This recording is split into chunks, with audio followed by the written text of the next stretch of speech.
I'd say over the last year and a half, this increased dramatically. We have a recruiting calendar that I frequently look at, and if an interview no-shows or like cancels right before without really any reason, we change the color of the interview on the calendar.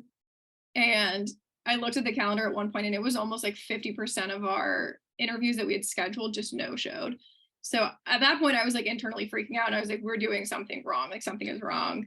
And I reached out to some of my like recruiting friends in the business, and I was like, are you guys seeing this? And they were like, oh my God, absolutely. Like, it's a huge waste of time.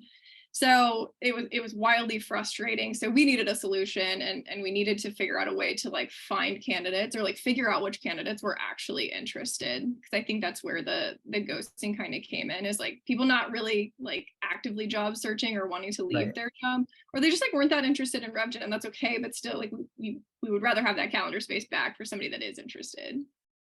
Totally. Yeah. And then, that just compounds, right? If your calendar is filled with people not interested, then the really interested people end up booking, or you get in touch with them later, and then they may have taken a job somewhere else. And so it's a vicious cycle that just pushes the calendar out. And I think one of the other companies we work with had, I think, a 10 to 14 day window between when they could actually slot people into an interview. And that's impossible to hire in today's market with that sort of time frame.